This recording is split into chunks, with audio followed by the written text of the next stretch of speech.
Bonjour à tous, ici c'est Serge Kakidembe du 3xw.jctum.com et bienvenue sur mon canal YouTube éducatif et informatif, le Trading Wall Street TV. Et aujourd'hui, comme tous les lundis, pour bien commencer la semaine, on la commence en force. Ça, c'est ma journée préférée car c'est celle-ci qui détermine vraiment l'énergie que je vais avoir durant la semaine. Bien évidemment, c'est grâce à la journée des plateformes. Donc ici, on va s'intéresser aux plateformes blockchain qui permettent l'émission de smart contracts et la création d'applications décentralisées. Et ici, on a le Ethereum, le EOS, le Cardano, le Zilliqa et le Neo. Bien évidemment, avant de commencer, je vais vous rappeler que tout ce que je vais analyser, les tests que je vais soutenir et ce dont je vais débattre avec vous ici, donc principalement du price action, que tout ceci n'est que dans un but illustratif, démonstratif et informatif, et donc en aucun cas cela doit être pris comme une incitation à trader, spéculer et investir avec des actifs financiers qui sont très volatiles, qui dans ce cas-ci sont le Neo, le Zilliqa, l'EOS, l'Ethereum et le Cardano. Donc avant de placer un trade ou de faire quelque investissement que ce soit, soyez sûr d'avoir fait vos analyses, vos recherches et vos investigations très poussées. Rappelez-vous que ce sont des actifs très volatiles, donc évidemment aussi de rente variable, et donc votre capital est en risque. Et d'un autre côté aussi, méfiez-vous des publicités mensongères que vous allez pouvoir rencontrer sur Internet, YouTube, peu importe, où on vous promettrait des retours sur investissement quotidien, hebdomadaire, mensuel, mais vraiment des retours faramineux et ultra importants ou des gains que vous pouvez faire en quelques secondes, en quelques minutes. Donc méfiez-vous réellement de tout cela, la réalité est tout autre, croyez-moi. Donc voilà, donc merci encore une fois à mon équipe d'investigateurs, donc à Patrick, à Johan et à Nadir pour les news que vous amenez tous les jours. Donc merci pour votre discipline et votre consistance et la qualité des news que vous nous amenez. Donc un grand merci à vous. Et donc là, on va commencer tout de suite, vu que la journée du lundi, c'est une journée, comme je vous dis, c'est une journée qui me permet de bien commencer la semaine. Pourquoi? Parce qu'il y a énormément d'énergie au niveau de la compétition dans cette catégorie, donc la catégorie des plateformes. Et donc, ça fait qu'on doit être ultra alerte. Donc, les lundis, je ne peux pas commencer le lundi en étant en train de somnoler ou en étant moyennement réveillé. Pourquoi? Parce que ici, il y a énormément de choses à analyser, des choses qui sont réellement importantes, cruciales. Et donc, on doit toujours être alerte. Donc, cette journée, voilà, c'est une journée que j'adore particulièrement. Fait qu'elle me permet de bien commencer la semaine. Donc, d'un autre côté, vous allez aussi pouvoir me retrouver au www.jctum.com pour tout ce qui est service de consulting et solutions. Et donc là, venez, jetez-y un œil, on reviendra dessus en fin d'émission. Et bien évidemment, vous aurez tout ceci en description de vidéo. Donc tous les liens pour pouvoir me contacter et pour avoir accès à ces différents services et solutions. Et d'un autre côté aussi, je passe une petite annonce. Je vous avais parlé d'un autre mini-doc que j'étais en train de faire, donc mini-documentaire. Après, on va dire les retours très positifs que j'ai eu par rapport au mini-doc qui concernait la chaîne de valeur entre l'investisseur particulier et l'investisseur sophistiqué, donc le pro. Alors là maintenant, j'ai décidé d'aller un peu plus loin au niveau de tout ce qui était la crypto-économie, donc la blockchain économie, mais réellement ici au niveau du blockchain et qu'est-ce que c'est au niveau des cycles économiques, vu qu'il y a pas mal de choses qu'il faut comprendre pour pouvoir déterminer réellement les opportunités que l'on a à prendre. Donc on va aller vraiment dans quelque chose de beaucoup plus fondamental, mais beaucoup plus économique, et vous allez voir, vous allez en retirer pas mal de choses, donc il y a énormément de valeur qui va être retirée de cela. Ok, donc là maintenant on y va, on va commencer, les annonces sont faites, tout est fait. Maintenant on va y aller, on va commencer par quoi? Par CoinCheckup, comme on fait toujours. Et ici, dans un premier temps, qu'est-ce qu'on va faire? On va s'intéresser à la market cap. On va prendre la température de tout l'écosystème. Regarder ce qui se passe au niveau de la market cap. Attendez, on va actualiser les prix. Parce que là, ce ne sont pas les mêmes prix que l'on voit un peu partout. Là, on est normalement déjà en dessous des 7000. Voilà, là maintenant on a les prix qui sont actualisés, ça c'est beaucoup plus correct. Donc maintenant ici, par rapport à ce que l'on voit, bon attendez, il se relance encore une fois. Qu'est-ce que l'on a déjà? On voit déjà la market cap, on est déjà loin des 300 milliards de dollars qu'on avait comme résistance 1. Résistance 2, beaucoup plus bas maintenant, ce sont les 275 milliards de dollars. Et là maintenant, on a un support exactement où ça? Aux 250 milliards de dollars. Et vous voyez là, on est qu'à 3 milliards de ce niveau-là. Dominance du Bitcoin, toujours 47%. Donc on est toujours entre les 45% et les 50%.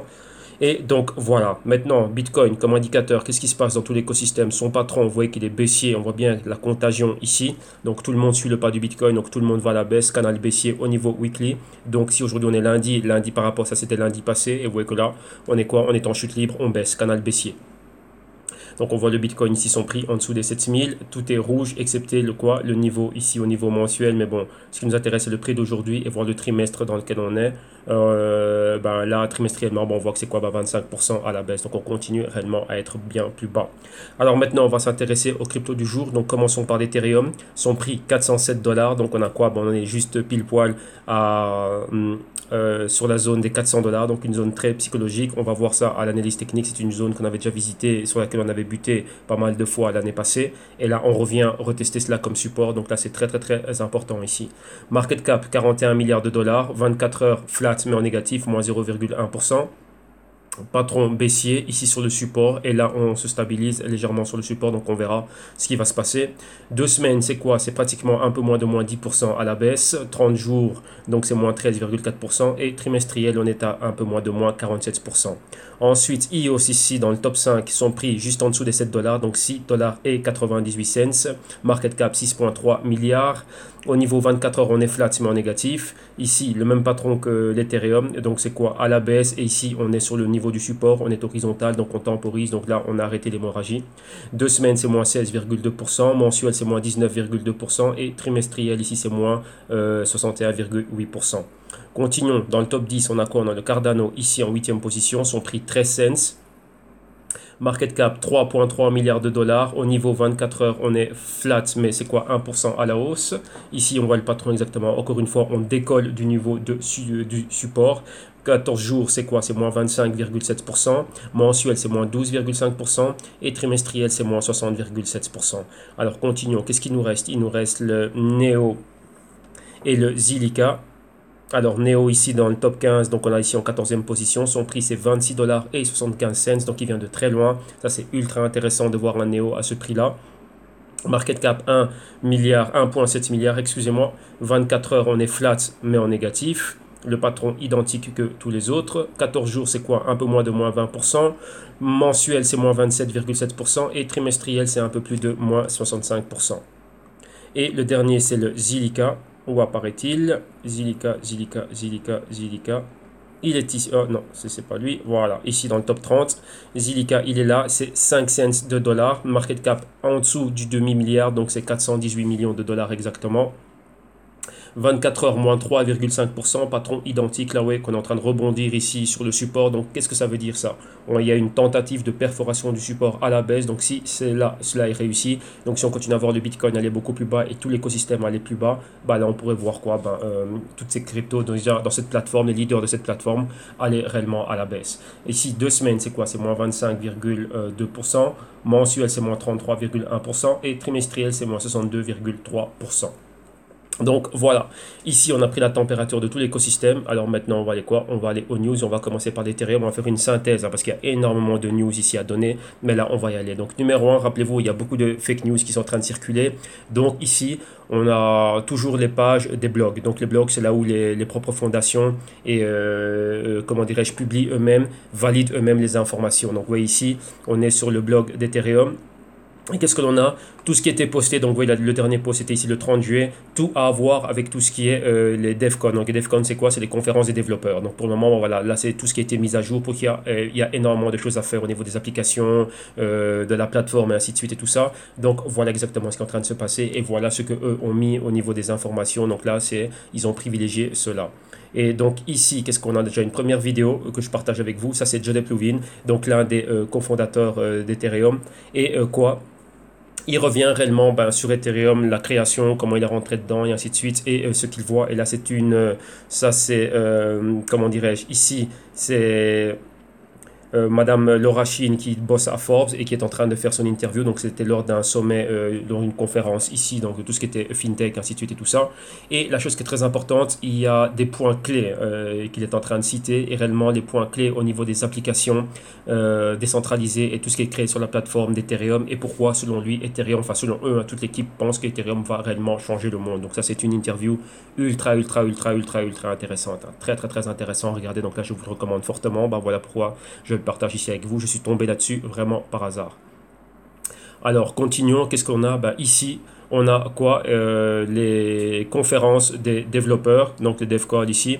Et vous voyez quoi? Là, ils sont en train de parler de comment ils vont implémenter le sharding. Donc le sharding, c'est quelque chose de très important au niveau de quoi? De la mise à jour, de la mise à l'échelle réellement de l'Ethereum au niveau des transactions par seconde. Donc là, pour ceux qui aiment bien coder, ceux qui sont développeurs, ainsi de suite, là, voilà, il y a 1 heure, vous avez passé 1h20 au paradis avec les développeurs d'Ethereum.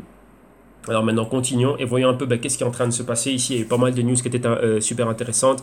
Vous, aux États-Unis, il y a une nouvelle industrie qui est en train de frapper fort et c'est l'industrie du cannabis. Hein, vu que surtout sur la côte ouest, ça commence à être légalisé, la commercialisation, il y a pas mal de produits, des dérivés, tout ça qui ont été créés au niveau de la consommation maintenant légale du cannabis. Et maintenant quoi? Il y a des grosses compagnies et qui ont, comment dirais-je, qui opèrent dans cette industrie qui vont se lancer en bourse. Donc là, les fameuses IPO, donc Initial Public Offering, donc là, rentrer à Wall Street.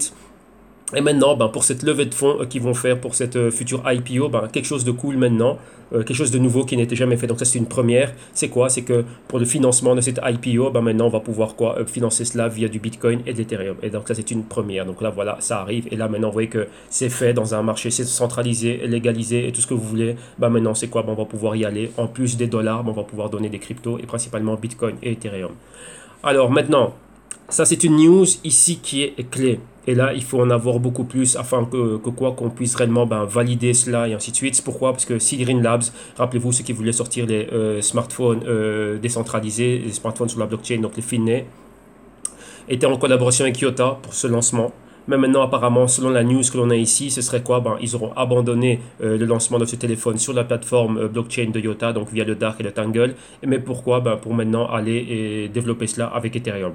Donc ça, c'est quelque chose de fort. Donc là, on n'en a pas plus, il n'y en a pas plus ici. Hein. Donc on a Monsieur Moshe Ogeg qui parle ici. Donc là, il y aurait une interview dans laquelle lui serait intervenu pour parler par rapport à cela. Donc ils ont décidé de se dire non, on va changer d'option. Nous, c'est Ethereum.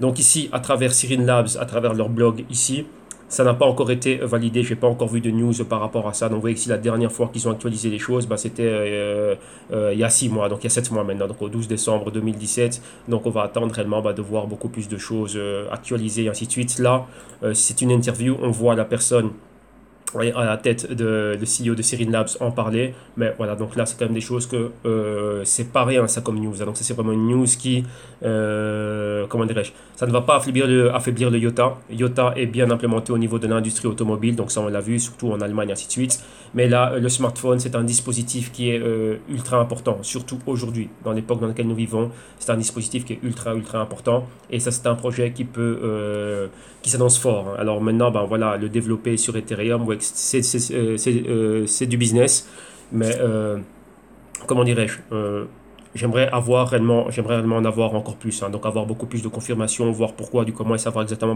pourquoi, qu'est-ce qui a fait que on fait cette transition d'abandonner Iota et maintenant de commencer à bosser avec comment dirais-je, Ethereum. Et ça aussi c'est important. Pourquoi? Rappelez-vous, hein, lorsqu'on voit des news ce sont des annonces qui peuvent avoir un impact. Ça peut créer un pump et après il peut avoir un dump, enfin pas mal de choses. Mais vous voyez qu'une news c'est une annonce, c'est bien, mais après ça doit être matérialisé par quelque chose de factuel. Donc, vous voyez là la news était faite, on va faire ça avec Iota, une annonce d'une collaboration ou quoi que ce soit, mais vous voyez que ça a été rompu, il y a eu un divorce et il n'y a toujours pas de téléphone qui est là. Donc vous voyez qu'il faut faire très attention à ce niveau-là, avec tout ce qu'on voit au niveau des news, ne pas réagir à chaud, mais réellement c'est ce que vous permet le système. Lorsque vous avez un système, c'est pour éviter de, comment dirais-je, de vous en remettre 100% à ce qui est émotion, mais laisser les émotions de côté et opérer sur base d'un système. Ce qui fait ce sont des checkpoints, hein. Et si, comment dirais-je, vous ne passez pas les checkpoints, vous n'arrivez pas jusqu'à quoi? Imaginez-vous, c'est ce qui est entre vous et le fait d'appuyer sur le bouton achat-vente dans la plateforme. Donc tout ça, ce système-là est mis en place pour vous éloigner, pas pour vous éloigner, mais pour vous protéger de commencer à réagir à quoi? À chaud sur base d'une news comme celle-ci. Vous voyez, parce qu'une news comme celle-ci vous dira, tiens, maintenant, ça y est, c'est fini pour Iota, boum, je vois Iota. Ou je sais pas, ou quoi que ce soit. Ouais, donc c'est très important de pouvoir valider les news, d'avoir ce buffer, hein. Donc buffer c'est quoi? Cette zone tampon qui va vous permettre d'avoir un écart, un certain temps de réflexion entre ce que vous allez faire, entre ce que vous avez vu, le temps de digérer la news, le temps d'analyser la news, de la rechercher et le temps d'intervenir sur le marché. Donc c'est important d'avoir un système qui fait que systématiquement vous avez toujours des points de fil, donc des points métriques, donc des checkpoints à passer avant d'arriver réellement à la décision d'achat ou de vente d'un actif. Ok. Alors maintenant on reste ici avec Ethereum et là on va à quoi? On va à Monsieur Vitalik Buterin qui maintenant est en train de parler de l'importance des nouvelles couches qui sont en train de rajouter, et il y a 2 couches qui sont super importantes, hein, qui sont en train de rajouter. Donc là c'est quoi? Donc dans le second layer, donc la seconde couche, la solution c'est quoi? C'est d'implémenter le plasma et Et pas sharing, mais le sharding ici, hein, voilà ce qu'il voulait dire. Hein. Donc le plasma et le sharding sont des choses qui sont super importantes pour Ethereum parce que c'est ça qui va leur permettre d'atteindre le million de transactions. Rappelez-vous que pour le moment, c'est techniquement, c'est une idée, c'est sur le papier, ils sont en train de travailler, mais ce n'est pas encore factuel.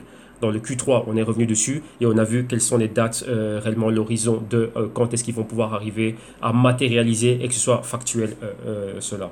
Donc ouais, maintenant qu'il y a Sirin Labs qui va bosser dessus, bah, Sirin Labs aura besoin de voir cela arriver réellement à que ce se concrétise. Alors continuons maintenant. Bah, maintenant, vous voyez qu'une chose que je vous dis toujours, que dans l'environnement dans lequel on est dans ce marché, on ne peut faire que trois choses. Un, si on ne sait pas quoi faire, on reste sur le côté, donc vous vous asseyez sur le banc de touche, vous ne participez pas au game. Numéro 2, c'est quoi? C'est shorter le marché, vu qu'on est toujours dans un bear market. Il y a beaucoup plus de quoi? Bah, la tendance et les probabilités seront beaucoup plus hautes. C'est beaucoup plus, comment dirais-je, beaucoup plus l'ambiance, l'environnement est beaucoup plus propice aux shorts. Et d'un autre côté, c'est quoi? Si vous croyez dans ces projets, ben, au fur et à mesure que vous les voyez baisser, ben, vous en profitez quoi d'accumuler. Pourquoi? S'il y a des personnes qui sont en train de vendre parce qu'ils vendent dans la panique, ils vendent dans la déception ou ils ont craqué parce qu'ils se disent non, ça y est là pour moi c'est trop, ben, j'ai perdu, j'ai vraiment acheté le marché dans les super hauts. Par exemple, j'ai acheté Ethereum dans les 1500 et voilà exactement où on en est maintenant. Et ben, vous d'un autre côté, ben, vous êtes celui qui est en train de racheter cela. Rappelez-vous, je vous parle souvent de Nathan de Rothschild, donc là, allez étudier l'histoire et regardez ce qu'il a fait lors de la bataille de Waterloo, comment est-ce que grâce à une stratégie pareille, il a pu contrôler le London Stock Exchange. Ouais, en achetant lorsque tout le monde ne voulait pas, était en train de se défaire de ses actions. Ouais, sur l'issue d'une information, mais lui, il voyait plus loin que cette journée-là. Ok.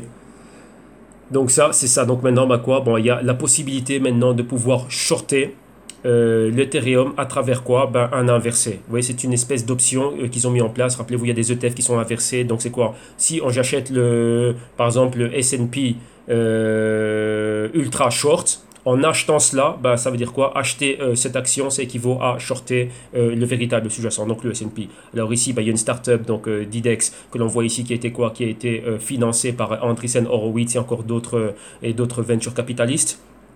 Qu'est-ce que l'on voit? Eh ben, on voit qu'ils ont mis sur pied ce genre de produit. Donc un produit qui est inversement proportionnel à la valeur de l'Ethereum. Donc tant que si on voit Ethereum qui baisse, eh ben, là ce serait quoi? Ben, d'un autre côté, ça équivaut à acheter réellement ce produit-là. Donc acheter ce produit-là, si lui monte, eh ben, l'Ethereum baisse. Si l'Ethereum monte, eh ben, ce produit-là baisse. Donc là c'est quoi? Ben, pour des stratégies de hedging et pour tous ceux qui voudraient shorter cela. Donc vous voyez pourquoi vous permettre aussi de capitaliser dans la baisse. Donc ça c'est ultra important. Et maintenant ben, c'est bien de voir ce genre d'initiative. Pourquoi? Ben, parce qu'on y arrive. Ouais, dans un monde décentralisé, il n'y a que votre imagination qui est la limite. Donc là maintenant ben, il y en a un qui a vu ça, qui s'est dit bah, tiens, ben, là c'est logique, on a ça dans la bourse classique et avec n'importe quel type d'actif, bah pourquoi pas dans les cryptos? Rien ne m'empêche de le créer, on est dans un monde décentralisé et ainsi de suite, et alors on y va. Et donc vous voyez que ça, bah, c'est quoi? Bah, ça, c'est quelque chose de super bien, et ça a été approuvé par des grands noms, des venture capitalistes qui sont venus faire quoi? Bah, investir dans ce genre de projet. Maintenant, c'est quoi? Bah, c'est toute l'infrastructure, et réellement bah, ramener ça à un plus grand public, et là, bah, c'est ce que fait un marché libre, donc un free market, comme on l'appelle. Dans un free market, ceux qui sont sceptiques, qui ne croient pas en un projet, voilà, comme il y a pas mal de vidéos comme on voit, je vous dis, j'ai pas toujours le temps de tout regarder et principalement, bah, il y a 90% de chances que je ne regarderai pas à travers beaucoup de gens qui commencent à faire des shows, des vidéos pour dire ouais, que telle crypto est une shitcoin, et ben shortez-la. Ouais, shortez-la tout simplement. Vous voyez que pendant que vous êtes en train de donner vos opinions, bah, vous n'avez pas fait d'argent dessus. Le but du jeu du capitalisme, c'est de faire de l'argent. Donc si ce projet ne te plaît pas, bah, rentre dans le marché et short-le. Et voilà. Pourquoi? Bah, si ça continue à baisser, eh ben, bah, ton short aurait une raison d'être que si tu short ça et que ça arrive à zéro, ben, voilà, tu auras pu capitaliser dessus. Donc ça, c'est la chose la plus intelligente. Rappelez-vous, hein, regardez bien le mini-doc, et là, je le répète, on n'en a rien à faire des opinions. Nous, ce que l'on fait, c'est quoi? On suit le capital, on suit là où va l'argent. Si l'argent rentre dans un projet qui est fake ou qui est je sais pas quoi, bah, c'est à moi de savoir qu'ici, je viens pas pour investir, je viens pour spéculer.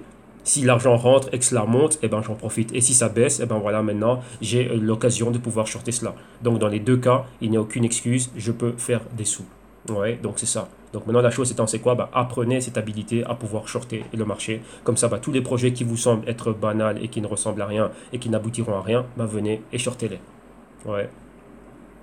Donc là, voilà. Donc là, ici, superbe initiative. Alors maintenant, on voit quoi? On voit une entité qui, elle, est en train de shorter exactement quoi? Qui est en train de shorter l'Ethereum, et ils en ont fait une thèse, et ils ont expliqué, bah tiens, bah pourquoi est-ce que nous on est en train de shorter l'Ethereum, et patati patata, et tout ce qui va avec. Et donc voilà, c'était quelque chose de clé. Pour eux, ils avaient quoi? Problème de mise à l'échelle. Ils disent qu'il faut faire très attention dans le rapport qu'ils ont fait, pour eux, la mise à l'échelle va être faite, mais pas dans l'immédiat. Donc, comme ils se disent, pourquoi est-ce que dans l'immédiat, on devrait être en train de mettre des sous dans Ethereum, alors que la clé d'Ethereum, c'est d'être mise à l'échelle, d'être robuste, ainsi de suite, et on n'y est pas. Ouais, donc d'un côté de la décentralisation et d'un autre côté aussi tout ce qui est technique, vu qu'on n'est pas encore arrivé à un Ethereum qui est full opérationnel. Et donc ils ont fait quoi? Ils ont fait un rapport de thèse qui explique pourquoi ils sont en train de shorter Ethereum. Et ça, j'ai beaucoup aimé cela. Pourquoi? Parce que c'est ça. Vous voyez que lorsque on vient expliquer quelque chose, qu'on va prendre un positionnement, les professionnels ont toujours des thèses qui doivent l'accompagner. Pourquoi? Parce qu'après, il y a un CIO, donc un Chief Investment Officer, qui sur base de cette recherche va dire OK pour ce short ou OK pour cet achat.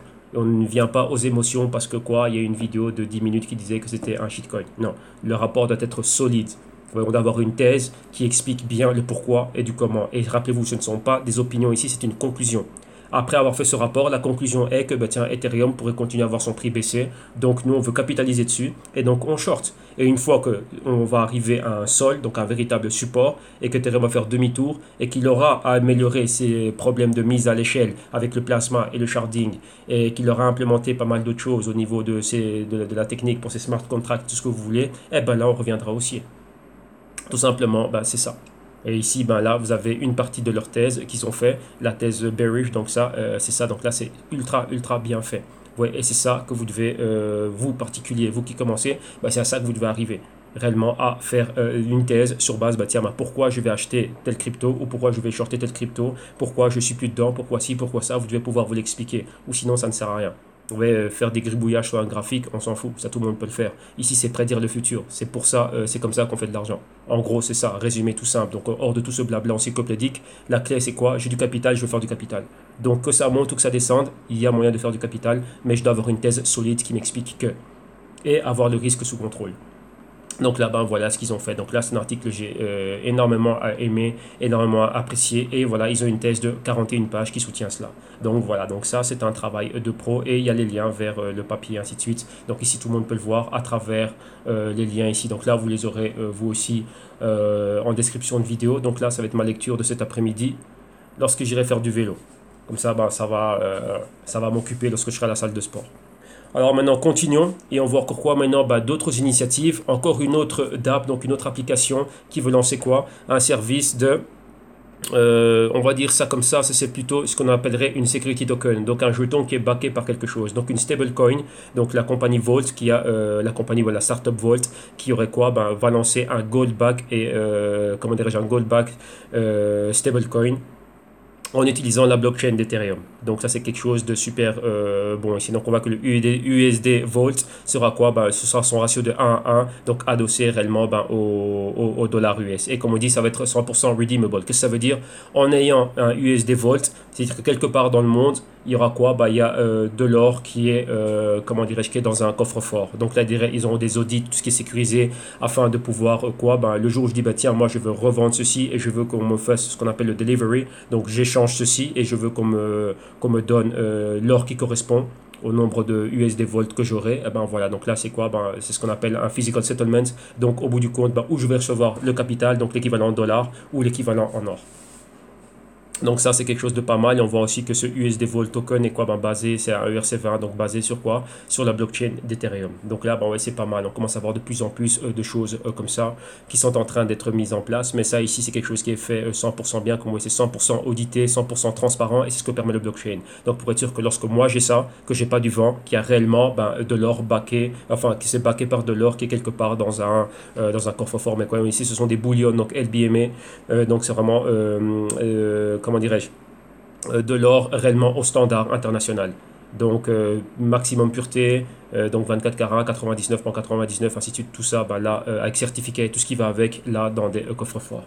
Donc ça, c'est quelque chose de génial. Donc là, voilà, c'est des initiatives pareilles que l'on veut voir. Donc ça aussi, c'est bien d'avoir ce genre d'initiative. Pourquoi? Pour ceux qui sont sceptiques au niveau des cryptos, de ne pas de penser qu'on ne peut pas réellement arriver à faire des choses concrètes. Et quand je dis concrète, c'est quoi? C'est retrouver un peu l'ambiance et l'environnement que les gros investisseurs avaient dans les actifs de bourse classique. Maintenant, on voit que c'est pareil ici. dit, mais maintenant à travers le blockchain. Ce qui fait que maintenant, je peux quoi avoir, c'est permissionless et trustless, donc c'est-à-dire moins confiance. Pourquoi? Parce que là, j'ai affaire à une entité. L'entité peut me raconter tout ce qu'elle veut et me délivrer de l'or qui n'est pas. Il y a eu beaucoup de cas comme ça, hein. Donc c'était de l'or et il y avait du cuivre, hein. Donc juste une fine couche d'or, mais c'était ou de l'étain ou du cuivre et c'était pas des véritables lingots d'or. Il y a eu pas mal de choses comme ça, donc c'est vrai que l'or doit toujours être bien audité, certificat et tout ce qui va avec. Alors maintenant on voit qu'avec le blockchain, on va pouvoir voir cela. Donc c'est à dire que moi c'était une once d'or ou un lingot d'or que j'avais, j'ai revendu ça à 3-4 personnes et grâce à la blockchain on va pouvoir suivre cette traçabilité et la personne par exemple qui demain achète le USD Vault, elle va pouvoir se dire tiens, maintenant j'ai envie d'avoir mon kilo d'or. C'est peut-être l'or que moi j'avais, mais vu toute cette traçabilité qu'il y avait et l'audit, comment dirais-je, de toutes ces entités qui sont en train de bosser tout ensemble et toutes dans le blockchain, voilà, il n'y a aucun problème et on sait que ça, c'est de l'or qui est véritable. Donc là, c'est quoi? Ça va réduire la fraude, ça va réduire les produits, ça va réduire les problèmes, réduire les coûts et en même temps, tout le monde est content. Donc ça, c'est une très très très bonne initiative. Donc avec le blockchain amène tout ce genre de choses. Donc ça, c'est nickel. Alors maintenant, continuons. Et maintenant, on a encore quoi? On a encore d'autres adoptions massives de la blockchain et des cryptos. Et ici, encore une fois, l'Ethereum. Et on va à New York et on a quoi? Une agence publicitaire qui, elle, là, maintenant, fait quoi? Elle va mettre tous ses services au niveau de quoi? Du blockchain afin de permettre quoi? Beaucoup plus d'efficience, beaucoup plus de transparence dans le business publicitaire. Ouais, donc ça c'est quelque chose qui est pas mal, hein. Donc une grosse compagnie qui fait pas mal de campagnes, qui bosse ici, vous voyez qu'avec pas mal de marques comme National Geographic et AIG Hotels, ainsi de suite. Elle vient d'être en partenariat avec une boîte, une start-up basée au Canada, donc la AdBank, pour faire quoi? Pour vraiment tirer avantage de tous les bénéfices de la technologie blockchain et maintenant dans quoi? Dans l'industrie du advertisement. Donc ça c'est quelque chose de super cool encore qui est en train de se faire. Et donc voilà, donc encore une fois c'est quoi, hein? Rappelez-vous, l'efficience du blockchain, c'est la transparence, efficience, réduction des coûts, réduction des problèmes. Et là, tout le monde peut bosser tranquillement, tout le monde est payé correctement et tout se fait bien via smart contracts, c'est tout ce qu'il y a à faire. Donc moins de friction et beaucoup plus de profitabilité pour tout le monde. Et bien sûr, c'est quoi? Beaucoup plus juste. Donc toi, il n'y aura pas de, comme on dit, de manipulation au niveau des taux, des contrats, de ce que je vais te prendre comme commission, ainsi de suite, de quand je vais te payer. Non, ici, on enlève tout ça. Donc ça, c'est génial de voir cela. Rappelez-vous, hein, malgré les problèmes qu'Ethereum a de mise à jour, enfin pas de mise à jour mais de mise à l'échelle, ça ils ont une horizon de 3 ans pour y arriver, donc limite c'est 2021. Le futur est haussier, il ne faut jamais oublier ça. Ça, lorsque beaucoup de personnes sont en train de parler aujourd'hui, ils ne parlent que de ce court terme. Aujourd'hui, demain, dans un mois et grand max. Non, lorsque nous on est en train de parler, la vision du portefeuille, celle que moi j'ai personnellement ici, c'est une vision long terme, de voir vraiment une adoption massive, et ça il faut des années par rapport à ça. Mais la tendance à long terme, elle reste haussière, minimum 5 ans je parle ici. Donc ce que je parle ici, c'est minimum 2023 et au-delà. Ça c'est l'horizon que j'ai. Pourquoi? Parce que là, il faut étudier les choses en profondeur et réellement voir tiens, quels sont les bénéfices et quel est ce potentiel. Donc là, une fois que cela va être fait, on va aller de l'avant. Et là, mais pour ça, il faut étudier d'autres technologies, comment est-ce qu'elles ont été implémentées. Bien évidemment, on vit à une autre époque, à l'époque de l'information, où la technologie réellement est au centre de tout, où il y a un grand boom. Et donc, les courbes et les phases d'adoption et d'évolution exponentielle ne prendront pas autant de temps que celles qu'on a vues, par exemple, pour le téléphone, pour l'avion, pour Internet, ainsi de suite. Pourquoi? Parce que maintenant, on a déjà tout ça. Ça, c'est un plus. Mais maintenant, ce sont les business models et la compétition qui va faire en sorte que. Vous voyez, maintenant, on a mis la barre très haut. Très haut. Et maintenant, tout le monde a accès à pas mal de technologies. Vous voyez, comme un Ethereum et d'un autre côté un Zilliqa qui arrive à rivaliser avec lui. Pourquoi en peu de temps, n'ayant pas le même capital? Non, ils ont accès à la même technologie. Ça veut dire quoi? Aux machines et au savoir-faire de ces personnes-là. Donc ça, c'est ultra important. Donc ça, il y a pas mal de choses qu'il faut tenir en compte, hein. Donc ça aussi, ça va être expliqué dans le mini-documentaire, donc le Crypto Economics et Blockchain Economics que je vais faire pour vraiment comprendre tout ça. Et sur compte Q3, vous avez déjà vu les phases d'adoption de différentes technologies. Donc vous avez bien vu là où on en est. Donc on a encore beaucoup de chemin. Donc ici, c'est une vision réellement à long terme, hein. Comme il y avait un article qu'on avait analysé ensemble, où on faisait des comparaisons entre Apple et Amazon il y a 20 ans et aujourd'hui c'était comme Ripple et Tron et ainsi de suite, donc c'est exactement la même chose. Donc là c'est vraiment regarder dans cet horizon de temps, hein. Minimum je dis bien 5 ans, mais là prendre 10, 15, 20 ans pour réellement voir vraiment le gros boom que cela va faire. Ouais. Et on risque d'avancer rapidement, on risque d'être étonné vu les courbes exponentielles, mais en adoptant un modèle de projection conservateur, là déjà c'est prometteur. Alors maintenant, si on se laisse surprendre par ces courbes exponentielles, ça peut être terrible. Mais ouais, il ne faut pas être trop euphorique, on a toujours à avoir le risque sous contrôle. Donc les risques sous contrôle, moi je regarde vraiment, ça veut dire quoi? Ça veut dire qu'on garde les pieds sur terre. On s'envole pas rapidement, on dit oui, ça peut monter, mais moi c'est le risque que je regarde. Si le risque je l'ai sous contrôle, lorsque ça va monter, ben, je suis du bon côté du trade, et ben, je serai dans le vert, quoi qu'il se passe. Mais c'est mon downside que je dois protéger. Ok. Alors maintenant on reste avec Ethereum et on va où? Et on va en Australie. Encore un autre cas ici concret. C'est quoi? Ce sont donc une des Big Four, donc des grosses banques en Australie, qui vient de faire quoi? Il y a eu un transfert, donc un trade international, donc un commerce international, donc de l'import-export, donc de la logistique ici. Ils ont utilisé une blockchain privée sur quoi? Sur la plateforme d'Ethereum. Et maintenant, ils ont pu faire quoi? Le shipment, donc comment dire, l'envoi de 17 tonnes d'amandes partant d'Australie, donc de Victoria en Australie, jusque, si je ne me trompe pas, c'est Hambourg, en Allemagne, comme il disait ici. Je vous le donne de mémoire. Voilà, et bien, c'est bien et bien ça. Voilà, jusqu'à Hambourg, en Allemagne. Et tout ça fait quoi sur le blockchain? En utilisant la plateforme blockchain d'Ethereum. Eux, ils avaient leur blockchain privé créé sur la blockchain d'Ethereum. Et en plus de ça, ils avaient utilisé le IoT, donc l'Internet des objets. Pourquoi? Là, ils ne disent pas s'ils ont utilisé des codes QR ou quoi que ce soit sur chaque container pour être sûr que les amendes, voir d'où elles venaient, où elles passaient à chaque instant. Et cet Internet des choses leur a permis de suivre le container et de s'assurer que la marchandise était comment dirais-je, à la bonne température. Et à chaque fois, checker à chacun des points. Et vu que c'est sur la blockchain, ils ont pu le suivre en temps réel. Avec ce traçage aussi de l'Internet des choses. Donc vous voyez vraiment ces applications-là qui commencent à réellement être utilisées. Mais là, c'est un cas concret ici. 17 tonnes, c'est pas rien. Ça, c'est quelque chose d'important. Oui, et ça va d'Australie jusqu'en Allemagne, donc c'était un sacré chemin. Et le tout, ça suivi en temps réel grâce au blockchain. Tout le monde a été payé à temps, tout le monde était content, la marchandise est super bien arrivée, ainsi de suite. Donc ça, c'est la puissance que va avoir le blockchain. Ouais. Donc là, maintenant, voilà, on sait exactement d'où ça provient. Donc là, il y a eu 3 choses clés ici. Plateforme, donc Ethereum est intervenu.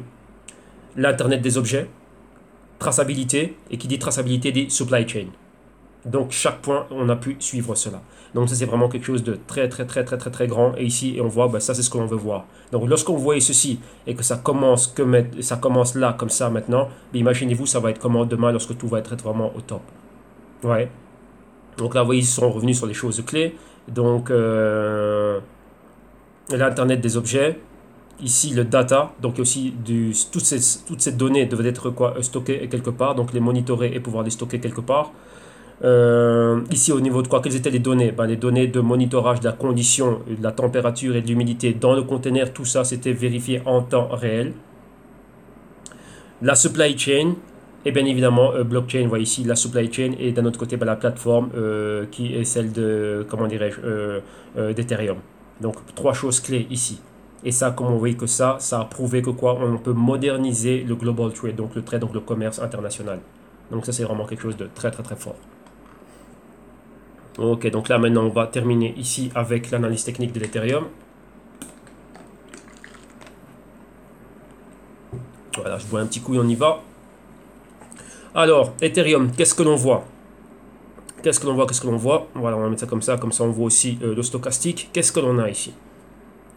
Numéro 1, par rapport à l'endroit où on est, je vois déjà qu'il y a pas mal de choses qui interviennent. Donc, vous voyez, on revient toujours sur ce que l'on a, comme ça, voilà, ça rentre dans nos cerveaux. On a quoi? La résistance ici, rappelez-vous, je disais que cette zone de 400, c'était une zone clé. Vous voyez que là, en 2017, on est arrivé une fois résistance, 2 fois résistance, 3 fois presque résistance, et là, boum, on a réussi à passer au-dessus avec un retest. Ici, vous voyez les 2 mèches qu'on a eu là. Donc, 1, 2, 3, 4 interventions à ce niveau-là. Et vous voyez qu'on était où? On était ici dans le buy side. Donc, on était déjà ici prêt à être haussier. Maintenant, depuis ce niveau-là, ici, on est quoi? On est dans le sell side. Donc, vous voyez là, une fois. Et ici, 2 fois, on retourne dans quoi? Dans le buy side, mais maintenant, en dessous de quoi? Là, encore une fois, ici, on est dans quoi? On est dans la zone de sous-évaluation. Mais la zone de sous-évaluation que l'on visite aujourd'hui, donc en 2018, c'était l'ancienne zone de résistance qui était clé. Donc, qu'est-ce que ça veut dire, ça? Ça veut dire que si maintenant on voit l'Ethereum, rappelez-vous, on peut toujours continuer à le voir plus bas. Rappelez-vous ceux qui ont émis leur thèse de short. On voit bien ici qu'on est dans un canal baissier. Vous voyez la ligne pointillée. Donc on va la surligner encore une fois pour qu'on la voit bien. Vous voyez qu'on est encore dans le sell side. Dès qu'on a atteint ces points-là, nous avons des hauts plus bas, des hauts plus bas et des points pivots. La ligne de tendance ici à long terme. Bon là ça fait trop de choses à l'écran. On va revenir là-dessus. On a un triangle comme ça. On a ça. Et on a les points bas à chaque fois. Voilà, comme ça c'est un peu plus clair. La moyenne mobile de 52 semaines ici joue le rôle de résistance. Le support ici, moyenne mobile de 52 semaines. Donc ça, c'est aux alentours de quoi? Ça nous donnerait les 300. Les 300 dollars plus ou moins. Donc là, vous voyez que si on se maintient encore une fois dans cette zone ici de sous-évaluation et qu'on va plus bas, vous voyez comme là, je m'y attends avec cette petite main ici, c'est de venir rebondir sur le niveau que l'on a ici. Ok. Donc ça, ce niveau-là, ben, juste en dessous de cette moyenne mobile, ça c'est le niveau de quoi? Plus ou moins des 300 dollars. Vous voyez, les 350 sont ici et ça, ce sont les 300 dollars. On a la moyenne mobile de 104 semaines exactement. Vous voyez, et on a un nuage de moyenne mobile ici juste au-dessus. Donc là, ça nous donne quoi? Ça nous donne réellement un niveau clé et un niveau critique à partir duquel qu'on pourrait atteindre et pourquoi pas rebondir ici. Vous voyez que là, le niveau auquel on est dans un triangle, on n'a pas perforé à la hausse vu qu'il nous faut beaucoup de volume pour pouvoir y aller, mais c'est plutôt la baisse. Rappelez-vous, lorsqu'on doit avoir une hausse dans l'Ethereum, il faut se poser des questions clés. Vous avez vu la thèse des compagnons qui en ont fait une de 41 pages dans laquelle ils disent, bah tiens, techniquement, qu'est-ce qu'on a? Bon, on n'a rien. On n'a rien avant 2021. Les différentes phases du plasma et du sharding ne sont pas encore implémentées. C'est encore sur papier, sur feuille, et on y travaille. Donc maintenant, on travaille dans quoi? Quel est l'argent qui rentre dans Ethereum maintenant utilisé? Pourquoi? Bah pour tout ce qu'on est en train de voir. Et d'un autre côté, qu'est-ce qu'on voit? On voit des compagnies qui font des tests pour tester cette blockchain. Mais maintenant, des tests en réel. Là, ok, c'est bien, c'est fait. Mais maintenant, on veut voir plus. Mais pour qu'on aille plus et qu'on ramène beaucoup plus de nos business models, on sait quoi, beaucoup plus de volume ici, que l'on dise, bah tiens, nous, dans nos coûts d'opération, tout ce que l'on est en train de faire, donc les milliards ou les trilliards que l'on a, on va remplacer une grosse partie sur le blockchain. Ça ne va pas encore arriver. On y va petit à petit pour tester réellement cela. Mais réellement, à grande échelle, ça ne va pas encore arriver. Pourquoi? Là, comme je viens de le dire, il manque quoi? La mise à l'échelle d'Ethereum. Donc, une fois qu'on réfléchit à cela, on voit que quoi? Ethereum ne peut pas réellement être ultra haussier maintenant. Pourquoi? Rappelez-vous, ceux qui vont rentrer maintenant et ceux qui sont là maintenant dans ce marché évaluent les véritables fondamentaux. Donc ils vont regarder ce genre de choses, se poser des questions clés. On va dire, tant qu'Ethereum n'a pas fait ça, pourquoi est-ce qu'on devrait mettre de l'argent? Cela n'empêche pas qu'on peut être exposé pour déjà être dedans, avoir une partie, comme chose que moi j'ai faite. Mais maintenant, moi, je suis arrivé au niveau optimal dans mon accumulation d'Ethereum et je ne vois pas pourquoi est-ce que maintenant j'en mettrai plus. Maintenant, je laisserai que cela travaille, que cela déjà ait un retour. Et là, c'est une question d'année. Mais pour le moment, voilà, c'est quoi? Si je vois encore des fortes baisses dans l'Ethereum, là, c'est en profiter. Donc, si maintenant on peut baisser vers les 300 ou voire même vers les 200 dollars, donc cette région ici, là, c'est quoi? Là, c'est le moment de mettre des shorts. Donc là, c'est ce qu'il faut faire. Accumuler, c'est fait. Donc là, moi, j'en suis arrivé au niveau clé de l'accumulation. Et ce que j'ai investi maintenant, il faut un sacré retour, un sacré pivot et un sacré mouvement haussier pour que ça commence à s'apprécier. Mais au moins, je suis dedans. Je suis déjà positionné dedans. Parce qu'après, une fois qu'Ethereum va faire demi-tour et va aller haut, ça va aller très haut. Donc le futur est ultra haussier aussi pour Ethereum. Donc ça, c'est indéniable. Mais il faut avoir la patience de rester dedans 5, 10, 15 ans. C'est là réellement on va voir des véritables gagnants. Mais donc voilà, mais maintenant ici, dans le court terme, c'est quoi l'histoire? On est dans un bear market, comme vous pouvez le voir ici. Et dans un bear market, on fait quoi? On short. Ou on accumule, ou on short. Et si on ne sait pas quoi faire, on reste sur le côté. On se met sur le banc de touche. On dit au coach, changement, je vais m'asseoir. Ça, c'est pas mon match. Tout simplement, c'est ça. Ok, donc là, voilà ici pour Ethereum. Maintenant, continuons et on va avec le Zilliqa. Donc Zilliqa toujours collé à Ethereum. Pourquoi? Parce que là, ils ont fait fort. Vous voyez que ce que Ethereum pense implémenter d'ici 2021, Zilliqa là déjà aujourd'hui. Testé, audité, fait, robuste, donc c'est déjà factuel. Et maintenant, maintenant qu'il y a des choses qui commencent à aller de l'avant. Donc ici, on est directement sur le blog de Zilliqa où il y a leur dernière news. Donc, vous voyez qu'il y a des news qui ont été ajoutées quand le 30 juillet. Donc là, voilà.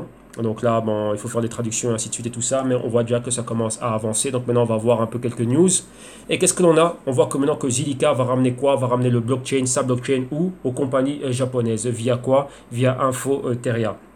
Maintenant, il faut savoir c'est quoi Infoteria. Qu'est-ce qu'ils font? On voit qu'Infoteria Corporation, et c'est une compagnie qui est dans les softwares, dans le développement et dans la vente de software au Japon. Et c'est une grosse compagnie. Pourquoi? Parce qu'ils ont pas mal de parts de marché. Donc là, ce que je suis en train de dire qui me plaisait beaucoup, c'est qu'ils ont déjà comme clients 6500 entreprises et ils ont 41% des parts de marché au Japon. Donc ça, c'est grand. Et leur collaboration avec Zilliqa, c'est quoi? C'est de proposer des solutions blockchain à travers Zilliqa. Donc eux, avec le 6500 clients, ils vont dire, écoutez, on vous amène le blockchain, mais le blockchain que vous avez utilisé, c'est Zilliqa. Donc ça fait quoi ici? Une demande pour le Zilliqa. Donc ça, c'est quelque chose de fort et de puissant. Rappelez-vous, Zilliqa est déjà là. Ils sont sur place. Ils ont de la technologie. Là, maintenant, vous voyez qu'ils ont ce partenariat avec Interopia. Et maintenant, Infoteria, Et Infoteria, on voit ce qu'ils font. C'est une compagnie déjà effective. bien mise sur pied là-bas au Japon, qui a 41% des parts de marché dans son industrie. Donc ça, c'est quelque chose d'énorme. 6500 clients. Et donc ça, c'est quoi? Ça, c'est fort. Et maintenant, blockchain, création d'applications décentralisées, tout ce qu'il y a, sur quoi? Sur la blockchain de Zilliqa. Donc là, ça, c'est quelque chose de très, très, très fort. Donc ça, c'est positif pour le Zilliqa. Vous voyez, ça va être concret. Maintenant, on va voir, tiens, qu'est-ce que c'est 6500 clients qui va se lancer, qui va commencer. Et rappelez-vous, c'est la part de ce qu'ils ont de leur business model qui vont commencer à transférer via le blockchain. Donc là, ça va aller petit à petit. C'est pas du jour au lendemain. Tiens, cool, tu nous ramènes Zilliqa, bon, on y va. Non, non, non, ça va être petit à petit. D'abord, on vient petit à petit, on voit les résultats. Tiens, c'est vrai qu'on a pu réduire les coûts, on a pu avoir ci, on a pu avoir ça. C'est beaucoup plus efficient. Tiens, maintenant, on va passer un autre 10%. Oui, c'est comme nous, lorsque nous, on est en train d'accumuler petit à petit. Alors, pensez à un business qui avait déjà son modus operandi. Maintenant, tu lui proposes autre chose, que tu dis, tiens, ici, tu peux encore aller plus vite, plus loin, et bien évidemment, réduire tes marges d'opération et augmenter tes bénéfices. Tiens, ça, c'est quelque chose d'intéressant, mais on va y aller petit à petit. On va avoir une stratégie. Et aussi, on va faire pareil. Alors, pourquoi est-ce que vous ne devrez pas faire la même chose? Donc, vous aussi, ça vous montre que vous devez opérer de cette manière-là. Ouais. Alors maintenant, on revient un peu sur un article qui nous parle de quoi? Des bienfaits de ce qu'est le Zilliqa par rapport à tout ce qu'on vient de voir. Maintenant, pourquoi est-ce que le Zilliqa est dans un très bon moment pour pouvoir investir dedans? Voilà, avec tout ce qu'ils ont fait, les audits de leur blockchain et tout ce qui est en train de se passer et tout ça. Donc là, c'est pratiquement tout ce qu'on est en train de voir, mais c'est aussi en comparaison avec, comment dirais-je, avec d'autres cryptos. Donc en gros, c'est tous les bienfaits qu'on en a vus. Et encore une fois, pareil. Donc là, dans cet article, on parle du Zilliqa, du OX et du VeChain, ainsi de suite. Pourquoi? C'est le moment d'acheter les dips. Donc les dips, c'est quoi? Dips, c'est quoi? C'est juste une plongée en profondeur. Ouais, tout deep, donc c'est ça. Ouais, un peu comme les chicken dips. Ouais, donc vous les trempez dans la sauce, c'est exactement la même chose. Donc là, c'est quoi? Boum. On a juste plongé un tout petit peu. Et c'est quoi? L'avenir est super, super haussier pour ces projets. Et ici, en particulier, pour nous, c'est le Zilliqa au niveau de tout ce qui est plateforme. Donc, vous comprenez bien son entrée et réellement, pour ce qu'on en parle, on lui a donné le nickname de Ethereum Killer, c'est pas pour rien. Alors maintenant, regardons un peu la situation technique et le price action ici du Zilliqa. Et qu'est-ce que l'on a ici? On voit cela. On voit qu'on est arrivé, au niveau ici, on avait cette barre dorée ici, une ligne horizontale dorée. Rappelez-vous, ça c'est comme plus 1, moins 1, ou plus 1, moins 0,9. Donc ça c'est quoi? Ça s'annule. Donc ça nous renvoie au niveau auquel on est ici. Ça valide le pointeur, ici que vous voyez là. Et ce pointeur, regardez bien, il est pile poil sur quoi? Les anciennes résistances. Ici, on avait un point pivot résistance. Et vu que ces deux ici s'annulent, ça nous donne le même niveau. Donc le niveau de clôture, enfin le niveau d'ouverture, de cette bougie rouge et de celle-ci, ça nous donne ce niveau-là. Donc c'est un niveau clé ici. C'est quoi? C'est les 5 cents. Donc ça, c'est quoi? Ce sera les 0,055. Donc on va écrire cela. On va délimiter ça. Pour que vous compreniez bien qu'on parle de ce niveau-ci. Et le niveau clé que ça nous donne, ce sont les 0,055 $. Donc ça, c'est ce niveau clé. Maintenant, par rapport au haut, vous voyez bien qu'on a une directrice de tendance ici. Et qu'est-ce qu'on a? On a un triangle. Maintenant, ce triangle, c'est quoi? On a un nuage de moyenne mobile ici en dessous. Mais quel est le niveau intermédiaire qu'on a juste en dessous? C'est le niveau de support, qui est celui-ci. Et là, ce sont les 0, on peut dire 0,40. OK? Donc maintenant, par rapport à ça, qu'est-ce qu'on a? Si on n'arrive pas à perforer vers la hausse, ici, comme on voit, on a pas mal d'indécision, on a une bougie rouge, on peut avoir une continuité. Ça, c'est la prochaine target que l'on peut avoir. Donc, malgré cette baisse, là, c'est quoi? C'est une aubaine pour pouvoir accumuler du Zilliqa encore plus bas. Vu qu'à un moment donné, on va chercher à se stabiliser, mais apparemment, on pensait avoir trouvé un support ici. Comme vous voyez là, moi, j'assumais un canal haussier, ici et là, donc un bas ici et ici un bas plus haut. Ouais. Et sur base des deux points que j'ai, je peux tracer ma parallèle pour avoir ma résistance. Et de là, me dire que j'ai un A. Ici, j'ai un B. Ici, j'ai un C, vu que j'ai un bas et un bas plus haut. Et après, aller chercher ici, un D beaucoup plus haut. Vous voyez, là, plus loin, ici, dans la directrice de tendance. Donc, ce serait quelque chose comme ça. Mais vu que ça a été annulé. Maintenant, on pourrait revenir et revisiter un point plus bas. Donc, les 0,040 ici. Et on y est. Donc là, on va voir exactement ce qui va se passer. Sur base de quoi? Sur base de ce que l'on voit. Quand on regarde, nous, ce qu'on voit ici, qu'est-ce qu'on a? On voit cette bougie, une bougie puissante à la baisse, vous voyez comme celle-ci ici. Ça, c'était, imaginez-vous, plus 1 et là, moins 1,2. Donc, on a annulé complètement cette bougie. Ça fait quoi? Ça fait qu'on est revenu à ces niveaux-là. Tentative, encore une fois, d'aller plus haut, rejeté par des caisses de tendance et aussi par la convergence qu'on a au niveau des moyennes mobiles. Donc, 4 semaines, 8 semaines et 21 semaines ici. 13 semaines là, en convergence ici avec 21 semaines, et 26 semaines ici en noir qui est en train d'apparaître. Maintenant, quoi? On a cette bougie rouge, donc on a une espèce d'escalier baissier ici. On a une bougie rouge, donc encore un dip, on va encore beaucoup plus bas. Maintenant, on a une ouverture, tentative d'aller plus haut. Regardez bien, on est éloigné de la moyenne mobile de 4 semaines. Tentative de l'atteindre, rejeté. C'est quoi? Entrée de vendeur ici. Qu'est-ce que ça veut dire cette entrée de vendeur? Continuité au mouvement baissier. Donc, quel est le prochain palier qu'on pourrait avoir? Ben, c'est le palier qu'on a plus bas. Ici, qu'est-ce qu'on a fait exactement? Avec cette bougie ici, on a validé ce pointeur. Rappelez-vous, ça c'était un point pivot qu'on avait pour aller vers le haut. Mais une fois qu'il était annulé, quand on revient vers la baisse, ben, ça devient un pointeur. Ça veut dire quoi? À ce niveau-ci, si on regarde en intra-week, donc en journalier, intraday, 4 heures, ainsi de suite, on va voir qu'ici on avait un niveau de support. Donc on avait un point pivot à ce niveau-là. Mais maintenant, c'est quoi? C'est un indicateur. Donc c'est un pointeur pour nous. Et on voit qu'on est arrivé à ce niveau-là. Et si on regarde bien, ouais, si on retourne en arrière, ben, qu'est-ce qu'on voit? Point pivot ici. Et ici, rappelez-vous, plus 1, moins 0,9, ça s'annule. Donc on revient encore une fois sur le même point ici. Vous voyez là, cette bougie qui était à la hausse, on a une bearish reversal, donc on a annulé réellement cette hausse ici, et après quoi, continuité à la baisse. Donc ici, on est là, on a une bougie qui est baissière, maintenant c'est quoi? On peut s'attendre à avoir une continuité, ou bien répéter le même patron. Mais vous voyez que lorsqu'on a ce patron-ci, on n'est jamais arrivé à pulvériser les 50% de cette bougie rouge, donc on a une tentative, et qu'est-ce qui s'est passé? Les vendeurs sont rentrés. Ici, on a la décision, les vendeurs, donc vendeurs et acheteurs équilibrés, mais après quoi, les vendeurs ont pris le dessus. Donc ici, c'est quoi? On est toujours dans une zone de sell side, donc on est toujours dans un bear market, donc c'est toujours contrôlé par ceux qui sont en train de mettre des shorts, tout simplement, c'est ça. Ok? Donc maintenant ici c'est quoi?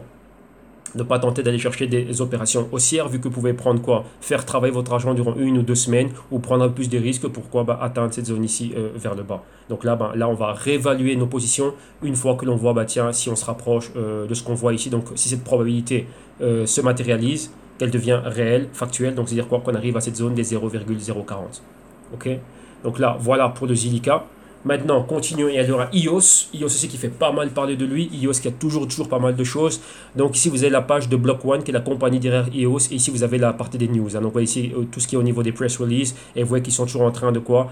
Là, voilà, une news ici au mois pour le 5 août. Donc c'était hier. Et donc là, on va voir cette news. Donc là, c'est ici, EOS.io. Ça, c'est quoi ça encore?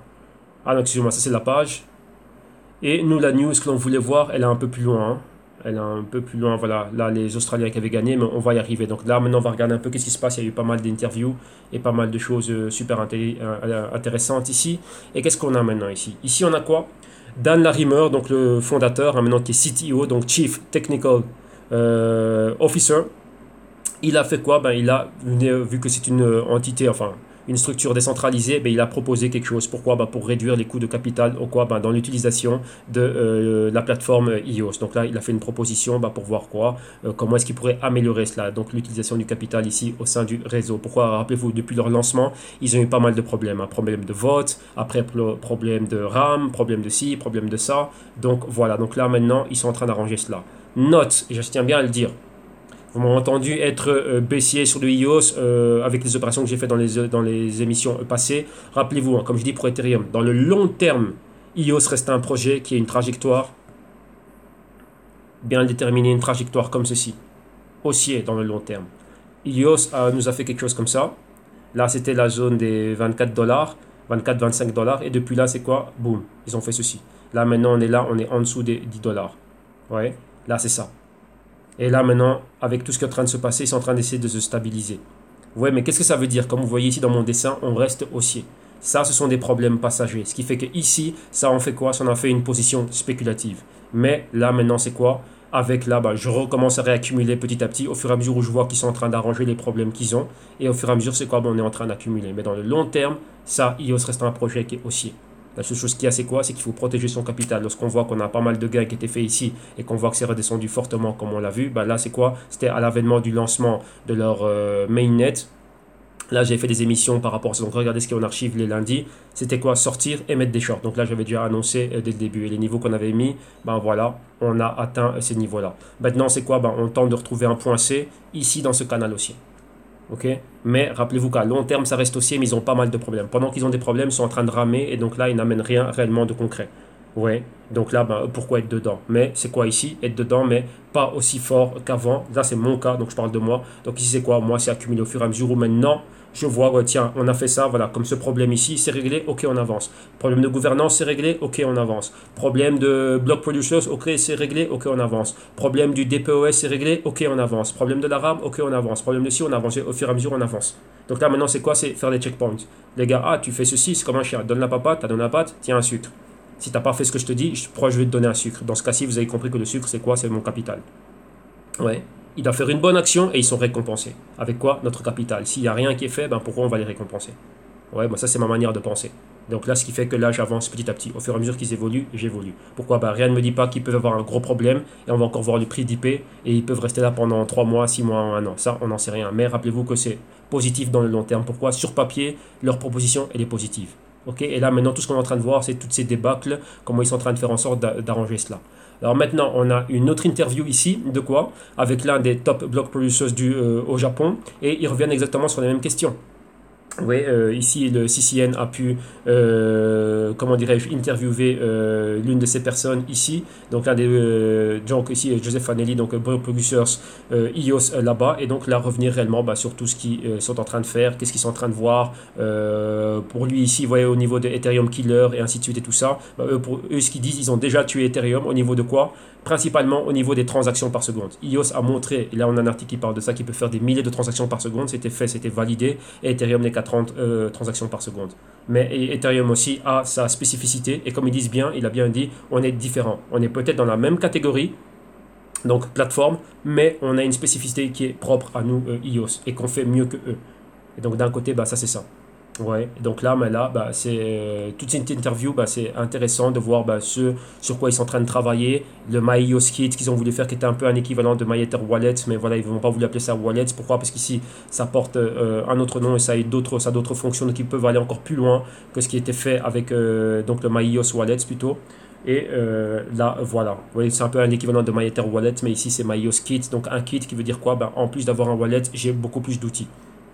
Donc ça c'est quelque chose de super intéressant, donc une très bonne comment dirais-je interview et dans laquelle ben, là, ils sont en train de parler ben, de l'expansion, de ce qu'ils sont en train de voir au niveau des block producers, de la communauté et ainsi de suite. Alors maintenant ben, qu'est-ce qu'on a encore ici? On voit que ben, iOS 6, donc toujours ici des membres de la communauté du iOS, ils viennent d'introduire quoi? Ben, un nouveau wallet qui va vous permettre de quoi? Donc le Nova Wallet qui va vous permettre de stocker ben, tous les jetons des plateformes créées sur la plateforme iOS, va pouvoir les stocker dans ce wallet là et vous voyez faire pas mal de choses avec. Hein. Donc l'article ici peine à se lancer, mais bon voilà, là on a donné la news. Là c'est, on va dire, c'est une grande annonce d'un produit qui vient d'être lancé. Nous on va avancer. Qu'est-ce qu'on a? Voilà, ça c'est ce qu'on disait, c'est ce que le monsieur de l'interview, ce qu'il est en train de dire. C'est quoi? C'est que iOS maintenant a prouvé que quoi? Ben, que ces transactions ont pu être maintenir ces transactions, qui n'est pas d'effet de coup de bouteille, ouais, comme ce qui est arrivé avec les CryptoKitties sur Ethereum, et qu'il y a eu un gros volume de transactions par jour et aussi un haut volume de transactions par seconde qui ont été validées. Donc là ici, ils sont revenus, voilà, ils sont venus et ils ont commencé à donner quelques chiffres. Oui, sympa. Si la plateforme veut bien qu'on le lise, voilà, on va se stopper ici. Si vous voyez bien, on a eu quoi? 3590 transactions par seconde, là plus ou moins dans le bas de l'écran, voilà, ici. Et en une seule journée, on a eu près de quoi? Un peu moins de 8 millions de transactions. Donc ça a été fait. Ouais, donc là, c'était quelque chose qui a été bon. Ouais, que là, ça commence. Ouais, qu'ils ont réglé leurs problèmes. Rappelez-vous, hein, c'est un projet qui est aussi à long terme. Pourquoi? Rappelez-vous une chose, il faut suivre le capital. Quand on suit le capital, ça va vous montrer qui est derrière, qui fait ci et qui fait quoi, qui est derrière, qui met de l'argent dedans. Et comprendre que l'argent qu'ils ont eu maintenant, c'est pourquoi? C'est principalement pour commencer à arranger les problèmes qu'ils ont. C'est pour pouvoir se développer. On a mis beaucoup d'argent parce qu'on croit énormément dans ce projet. Donc il y a énormément de personnes qui croient dans ce projet. Et cette notion de follow the money, je l'expliquerai plus en détail dans le mini-doc. Pourquoi? C'est très important de comprendre cela. Vous voyez que l'argent est factuel. Là, je me répète, l'argent est factuel. Peu importe ton opinion, que tu dises, ouais, c'est une shitcoin, c'est ci, c'est ça, on s'en fout. La chose la plus importante ici, c'est quoi? C'est l'argent. Si l'argent décide que ça rentre là-dedans et que ça, pour nous, c'est une shitcoin bien, mais nous, on va faire de l'argent avec les shitcoins, donc ceux qui ont de l'argent, ils l'ont décidé, bah c'est ainsi. Tu vas voir iOS atteindre les $1000. Et là, personne ne pourra rien y faire. Ouais. Et ça, c'est un conseil que mon conseiller stratégiste, un Jens, un ex-Wall Street, qui me dit tout le temps. Il dit, tu peux avoir raison, tu peux voir un short ici dans quoi que ce soit. Et il se réfère toujours au film de Big Short. Donc il répète toujours la même chose. Il dit, regarde bien le gars dans le film de Big Short. C'était quoi? Christian Bale, je pense. Hein, qui jouait le rôle du docteur qui était gestionnaire de fonds. De son hedge fund, il voulait shorter les CDOs depuis quoi? Pendant, je crois qu'il a fait 2 ans ou plus d'une année où il est en train de shorter, il perdait de l'argent au niveau de quoi? Pour shorter, c'est avec de la marge, donc sur base de levier. Et il est en train de perdre des sous sur base des intérêts, mais ça fait 2 ans. Donc il était quoi? Il avait déjà anticipé le mouvement, mais ça fait 2 ans avant que le monde s'en rende compte et que ça aille à la baisse. Donc ça a pris tout ce temps. Donc, qu'est-ce qu'il veut dire? Il dit, toi, lui, c'est quoi? Il a suivi, il a fait une analyse fondamentale terrible, il avait plus de je sais pas combien de pages. Et quand on disait, ouais, est-ce que tu as tout lu? Il dit, oui, j'ai tout lu. Et il a fait son forensic, il a fait son analyse, il a vu que ici, ça va tomber, donc ça va tomber. Tout simplement, c'est quoi? Il y avait beaucoup trop d'argent qui était rentré dedans, et après, ça faisait tout et n'importe quoi. Donc là, c'était logique que ça allait tomber, mais ça a pris le temps. Ici, c'est pareil. Ici, c'est quoi? C'est que là, vous voyez, on se base sur des choses qui sont factuelles. Ici, une chose qui est factuelle, c'est quoi? C'est l'argent qui rentre des grandes entités qui sont en train de mettre de l'argent dans EOS et ils ne mettent pas de l'argent pour perdre. Ils ne vont jamais se tirer dans le pied. Vous voyez, donc ça, c'est ça qu'il faut comprendre. Donc là, il y a un temps pour que ça décolle. Donc ça, c'est comme avec Ethereum dans le long terme. Je vais encore le redessiner ici. Ça, c'est EOS dans le long terme. EOS dans le long terme, c'est ça. Maintenant, vous voyez, ils sont dans cette phase-là, comme ceci. Ouais. Mais là, ils peuvent même revenir dipper ici à ce niveau-là, ça fera quoi? Ça fera une autre directrice qui reste toujours quoi? Haussière dans le long terme. C'est le temps qu'ils sont en train de régler cela. Mais qu'est-ce qui est le plus important? Il faut savoir c'est qui est en train d'injecter du capital ici. Comme on dit, follow the money. Et là, ce ne sont pas des petits noms. Ce sont des noms qui ont un track record de succès dans d'autres compagnies dans lesquelles ils ont investi. Donc ici, ils viennent retrouver le même succès là. Donc ça, c'est la chose la plus importante pour moi. Moi, je suis l'argent et non les opinions d'un tel. Pourquoi? Parce que celui qui donne son opinion, c'est pas lui qui investit dedans. Tout simplement, c'est ça. S'il n'est pas content, fais ici, fais comme moi j'ai fait. Quand tu es à ce niveau-là, tu shorts. Et pour entrer à la ligne. Ok? Comme ça, il n'y a même pas de débat à avoir ici. Donc là, vous voyez que EOS ici, petit à petit, commence à revenir. Donc là, voilà, ils doivent nous prouver. Rappelez-vous, la théorie du chien. Donne la papate, très bien mon chien, tiens un sucre. Si tu fais pas quelque chose de bien, tu n'auras pas de sucre. C'est ça. Si EOS font les choses bien, ils vont recevoir du capital petit à petit. Ok? Mais il faut leur laisser du temps. Maintenant, continuons. Et qu'est-ce qu'on a? On voit maintenant EOS, maintenant c'est quoi? Viennent de s'associer à une autre team ici. Et cette team, qu'est-ce que va leur permettre de faire? C'est une team qui est en train d'émettre des contrats intelligents. Et maintenant ils vont faire quoi? Ça va être le provider de smart contracts pour EOS, pour la plateforme de EOS. Déjà, il y a une team qui avait déjà émis des smart contracts pour d'autres projets. Alors maintenant, voilà, qu'est-ce qu'ils vont faire maintenant? Permettre aussi à EOS d'avoir ces smart contracts. Vous voyez que EOS est en train de se solidifier. Il y a de plus en plus de choses qui sont en train d'être prises. Vous voyez, c'est comme un Optimus Prime, donc un méga Transformers qui est en train d'avoir des pièces qui viennent d'un peu partout, enfin d'en faire un ultra Optimus Prime maintenant. Donc c'est ça, donc là ça continue. Maintenant, revenons sur la news que l'on avait vue en Australie, avec ceux qui ont gagné. Il y a eu un concours qui a été effectué en Australie. Pourquoi? Pour voir quels étaient les projets d'applications décentralisées qui pouvaient être créés ici sur la blockchain des EOS. Et il y a eu un projet qui a été super intéressant, qui a été récompensé. Il y avait beaucoup de participants et ils ont eu différents prix. Et ce prix-là, voilà, c'était un cas concret de quoi? Comment utiliser la blockchain de EOS afin de quoi? De pouvoir, comment dirais-je, par rapport à un programme de la sauvegarde de l'environnement. C'était un programme qui a été fait comme ça. Donc là, c'était un cas. Et ce cas, voilà, ça a beaucoup plu et ils ont reçu un prix par rapport à cela. Donc là, là c'est super intéressant de voir cela. Et maintenant, on va voir si ce genre de choses, ce genre d'initiatives vont continuer à avancer et ramener un plus. Donc vous voyez que là, c'est tout à fait possible. Ouais, et donc le prix c'était quoi? Créer des applications web qui étaient construites sur quoi? Sur la plateforme d'EOS. Le truc c'est quoi? C'est montrer l'utilité de la plateforme d'EOS, c'est vraiment ça. Alors lorsque vous avez pas mal de projets qui viennent et qui sont là, qui sont faits et que c'est créé, vous voyez que EOS peut se permettre de quoi? C'est une plateforme solide, robuste et ça nous permet de créer ce genre de choses. Donc là ce sont des initiatives qui vont, comment dirais-je, mettre le EOS en avant. Et ça c'est positif. Maintenant, continuons. Et qu'est-ce qu'on a ici? On voit des listings. On voit que Poloniex maintenant vient de lister EOS. Donc ça, c'est quelque chose de bien. Lorsqu'on sait que Poloniex maintenant ça appartient à Circle et que Circle appartient à Goldman Sachs, donc on sait que qu'il y a un certain nombre une certaine classe de clients qui va pouvoir voir cela. Donc ici aussi, on vient et on confirme cette news. Qu'est-ce qu'on a encore ici? On a encore que le EOS est encore disponible ou ça sur Huobi. Donc là, c'est pas mal aussi. Donc ça continue.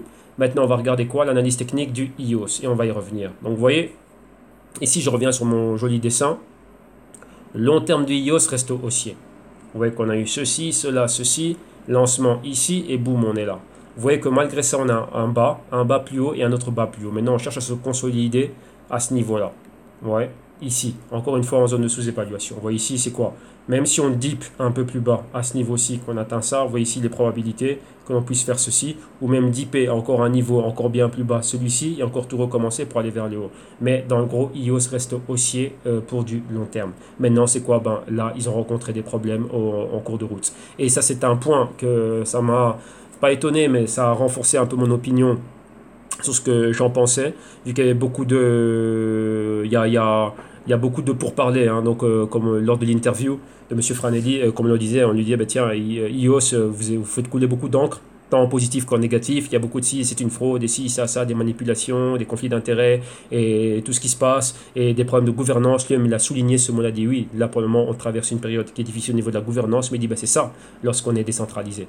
Dans des entités centralisées, il n'y a pas ce genre de choses. Il y a une personne qui est l'autorité maximale, donc c'est hiérarchique, et il décide de ce qu'on est en train de faire. Nous, comme il a dit, on est une communauté, et là, c'est ce qui se passe. Il y a des avis qui vont différer, mais le truc, c'est quoi? Bah, ça diffère, mais ça fait en sorte qu'on travaille encore beaucoup plus dur. Pourquoi? Pour continuer de l'avant. Donc là, ben, ça, c'est la décentralisation. Mais rappelez-vous que cette décentralisation, le temps qu'ils règlent leurs problèmes de gouvernance, bah, ça peut être chaud pour votre capital. Ben, la preuve, on le voit ici. Ouais. Donc là, comme je disais, ça en fait une bonne opération spéculative de là à là. Et là, ça en fait des bonnes opérations de shorts de là à là. Et maintenant, une fois que là, il se stabilise, et bien là, maintenant, ça recommence à monter petit à petit. Donc maintenant, il faut réévaluer le projet différemment maintenant qu'ils ont un lancement. Donc maintenant, c'est ça, c'est quelles sont les étapes qu'ils vont franchir. Rappelez-vous, le petit chien, tu me donnes une patte, c'est bien, tu reçois un sucre.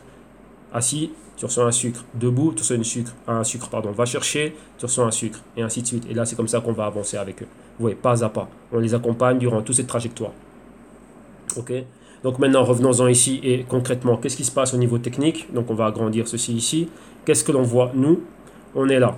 Donc vous voyez qu'on est dans ce mouvement horizontal ici, un mouvement latéral. Et regardez bien, on a la moyenne de 52 semaines qui est là comme support. On a un nuage de moyenne mobile. On n'a pas le fuel pour aller au-dessus, mais ici c'est plutôt vers le bas. Donc là, comme vous voyez ici, passer de cette zone ici, donc les 7 dollars, on est en dessous des 7 dollars maintenant, pour atteindre quoi? La zone des 5 et des 4 dollars. Pourquoi? Ici, comme vous le voyez bien, là c'est là où on avait l'ancien bas.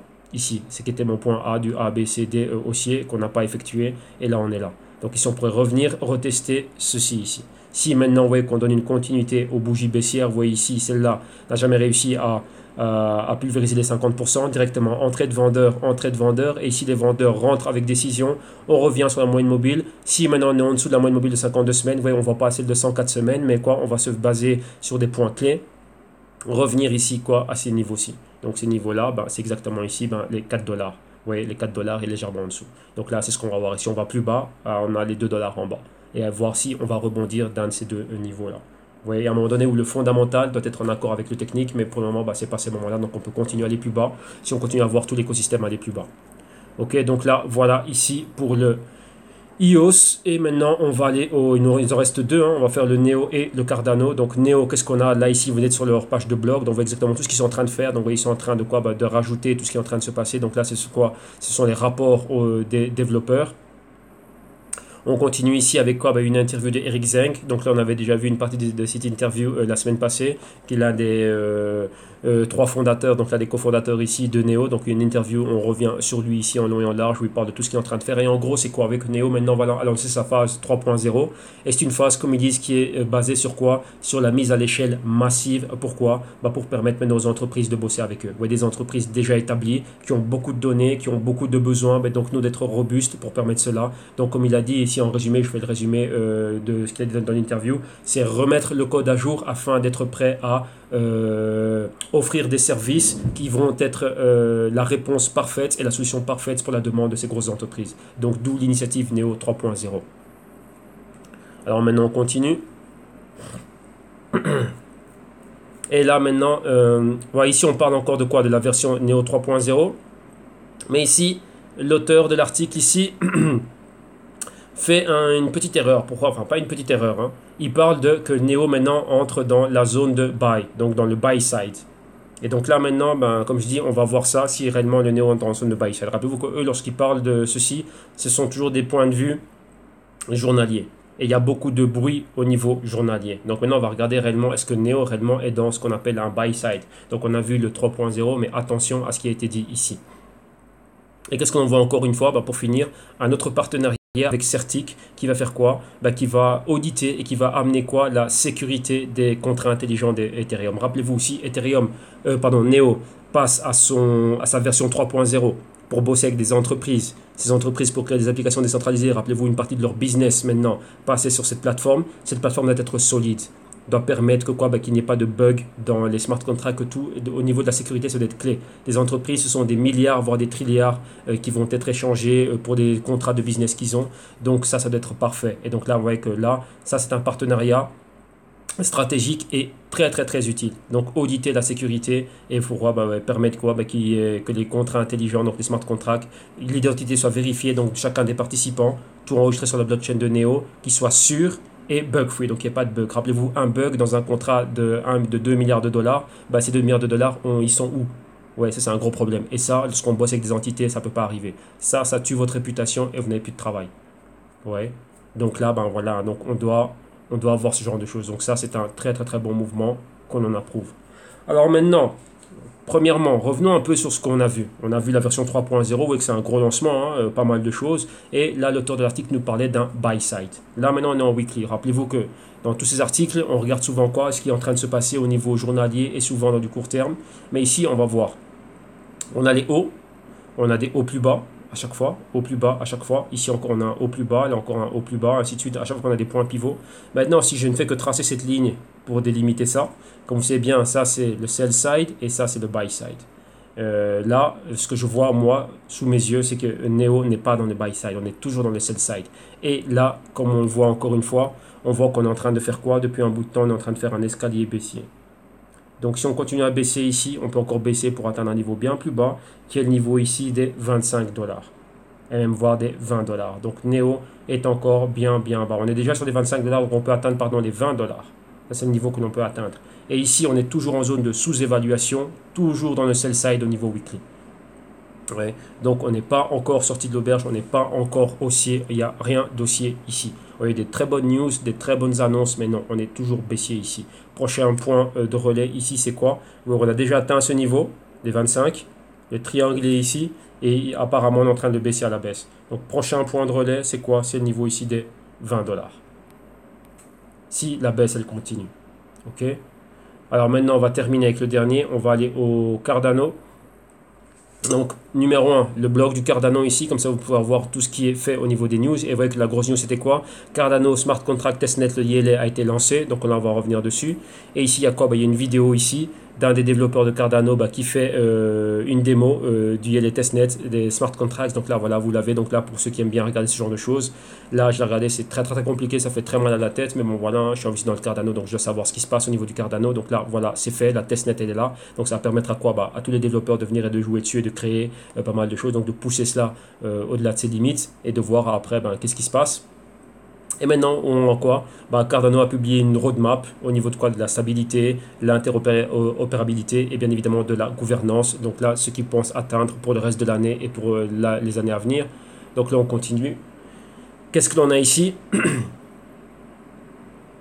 Maintenant, des personnes, donc d'autres professeurs, rappelez-vous qu'il y a pas mal de professeurs là-bas qui travaillent dans l'équipe de UHK, donc Input, Output Hong Kong, qui est la compagnie qui est derrière le Cardano avec Emurgo.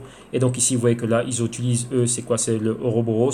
Et là, ils sont en train de faire quoi? De travailler afin de montrer exactement quels sont les bienfaits de cette plateforme. Et rappelez-vous que via cela, ils vont passer à quoi? Au Proof of Stake. Pour eux, ils disent que c'est bien meilleur que le Proof of Work. Donc, il y a encore pas mal de travail qu'il y a à faire ici. Et donc là, ils reviennent un peu sur l'évolution de cette plateforme, comment est-ce qu'on la compare par rapport à d'autres projets, principalement du Bitcoin et le Proof of Work, ainsi de suite, et tout ce qui est en train de se faire, et qu'est-ce qu'ils attendent de cela, et à quoi ils veulent arriver. Vous voyez que pour le moment, ils sont toujours dans ces phases de test. Donc, vous voyez qu'ils travaillent beaucoup sur ce protocole, en train d'améliorer le code et les cas d'utilité. Et donc là, voilà ce qui se passe. Donc là, ils ont vraiment une équipe forte, comment dirais-je, de scientifiques et tout ça, de professeurs qui bossent dessus. Maintenant ici, il y a quoi? Il y a une initiative d'un casino créé sur le blockchain, donc le Speed8 ici, blockchain casino, qui est créé sur quoi? Sur la plateforme du Cardano. Donc là, maintenant, ils viennent de passer quoi à sa deuxième phase de développement. Donc là, c'est quoi? C'est encore quelque chose qui est en train de se développer. Donc il y a pas mal de choses qui doivent être faites.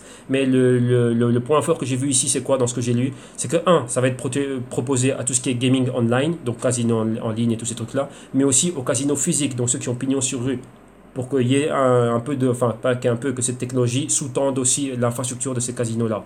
Donc là, vous voyez que maintenant on est toujours dans cette phase de développement, enfin phase 2 vient de commencer. Et là, j'aimerais bien voir qu'est-ce que ça va donner une fois que toutes les phases vont être complétées et que on va réellement pouvoir voir les bienfaits de cela. Donc ça, c'est un projet ultra intéressant. Pourquoi? Rappelez-vous que l'industrie du gaming est une industrie qui boom. De tout ce qui est jeux online, ainsi de suite, les casinos, c'est un truc qui tape vraiment, vraiment fort. Donc ça, c'est quelque chose qui vont pouvoir intégrer, qui vont pouvoir pénétrer et à travers lequel on va pouvoir voir une utilité de la plateforme du Cardano. Continuons maintenant. Et qu'est-ce que l'on a? Et ici, on revient un peu sur des comparaisons. On parle un peu de comment le Cardano, une fois que le Cardano arriverait réellement à point, qui pourrait être le Tron Killer et le Zilliqa Killer, qui maintenant, ces deux projets ici sont ceux réellement avec ce qu'ils sont, comment dirais-je, leur lancement et ce qu'ils sont en train de faire, là maintenant sont les rivaux directs de ce qu'est l'Ethereum. Mais le Cardano aussi qui est dans cette catégorie-là, vous voyez qu'il y a toujours cette phase de test. Mais une fois que le Cardano arrivera à point, comment dirais-je, lui aussi pourrait se voir attribuer le nickname de Ethereum Killer. Vous voyez qu'il y en a pas mal, donc tout le monde veut la peau de l'Ethereum. Et donc vous voyez que c'est pour ça que je dis que cette catégorie ici, la catégorie du lundi, c'est une catégorie qui est très très très lourde. Donc je dois avoir mon cerveau qui est prêt parce qu'il y a énormément de choses à voir ici. Et la compétition, elle est très très très très très très très, je peux continuer comme c'est une semaine, rude. Très rude comment dirais-je, la compétition ici. Et c'est très technique aussi, vu que ce sont des plateformes. Donc les plateformes, pensez à ça, ça va être comme les mamans qui vont ramener tous ces nouveaux projets au monde. Qu'il y a le monde entier qui réellement est en train d'attendre le bienfait de ces plateformes. Et là, vous allez comprendre le pourquoi dans le mini-doc crypto blockchain economics. Très très très important de comprendre cela. Alors maintenant, qu'est-ce qu'on a? On revient encore on reste dans les compétitions. Le Cardano avec le Tron a lancé sa virtual machine, ainsi de suite et tout ça. Le Cardano aussi est en train de préparer la sienne, qui doit être prête déjà maintenant. Et là, on parle de quoi? Que la bataille, vraiment, on va la ressentir dans le Q3, donc dans le dernier trimestre de 2018. Donc déjà maintenant, dans ce deuxième semestre, on va commencer à réellement sentir ce niveau de bataille. Donc là, maintenant, avec Tron aussi de sa catégorie, avec ce qu'ils sont en train de faire et avec les mises à jour qu'ils ont eues, peuvent aussi maintenant venir taper dans la catégorie de plateforme et de création d'applications décentralisées. Ouais, et bientôt, il n'y aura plus que les smart contracts. Là, c'est par de facto, ça doit arriver. Donc là, vous voyez que maintenant aussi, le Tron aussi est dans, comment dirais-je, vient manger dans les plates-bandes de la catégorie des plateformes. Alors maintenant, on continue. Et ici, c'est quoi? On parle, ce sont des projections de prix d'ici 2020, mais des projections de prix réellement conservatrices et dû à l'investissement dans ce qu'est le Cardano et les trois bienfaits du Cardano. Pourquoi? C'est une crypto qui réellement a un énorme potentiel, déjà numéro 1. Numéro 2, c'est quoi? C'est la région dans laquelle il est en train d'être exploité. Donc, c'est la région, oui, c'est Eastern Pacific, donc Asie-Pacifique. Une région très, très, très dynamique qui est en train de se développer économiquement terrible. Et eux, ils sont basés là-bas. Donc, là, directement, c'est là-bas qu'il y a les premiers cas d'utilité. Et après, son gros potentiel maintenant de rentrer dans le top 5. Donc, dépasser le Litecoin, déjà numéro 1. Et après, être en compétition directement avec les Ripple et autres. Vous voyez là, en plus de ça, de quoi? D'être l'Ethereum Killer. Vous voyez qu'il y en a plein qui veulent la peau du Ethereum. Mais donc, la compétition ici ne va faire que quoi? Que s'intensifier. Et donc là, on revient là-dessus. Alors maintenant, on va finir avec quoi? L'analyse technique du Cardano. Vous voyez que tous les bienfaits qu'on a vus ici au niveau sur articles et ainsi de suite et tout ça, les faits, les annonces et tout ça, c'est bien, mais le prix reflète autre chose. Rappelez-vous que tout ça ici, tout ce que l'on voit, les articles, c'est au jour le jour. Donc, voir un article, on se dit, tiens, ça arrive maintenant, on va voir une réaction dans l'heure. Ou réellement un petit bump. Non, là, comme je dis, dans le mini-doc Crypto Economics, vous allez vraiment comprendre comment les économies se font, les cycles économiques, les business cycles. Et ça ici, tout ce qui est blockchain et tout ce qui est crypto, c'est une entrée dans un autre cycle business et ça prend un temps pour que réellement ce cycle arrive à maturité. Là, on n'a encore rien vu. Donc, en espérant voir des réactions et un impact par rapport aux annonces et aux news dans l'immédiat, dans la journée, enfin dans l'heure, dans la journée, dans la semaine, dans le mois, dans le trimestre, dans le semestre, c'est se tromper. Ici, on parle d'années. Des cycles de business, des cycles économiques, ça prend des années. Et ce sont des longues vagues. Là, ce qu'on est en train de voir maintenant, les petits ABCD, ce n'est rien. Donc là, vous allez voir cela à un autre niveau et comprendre pourquoi est-ce qu'il faut être patient ici. Et là, vous allez comprendre aussi le pourquoi l'article d'avant parlait de des futurs millionnaires dans les 2020. Donc là, c'est vraiment si vous achetez des centaines de mille de ADA et que le ADA monte au-delà du dollar et qu'il va même plus haut, ben là oui. Donc si vous avez 1 million de ADA, ben oui. S'il remonte au-dessus du dollar, ben oui, forcément vous serez millionnaire.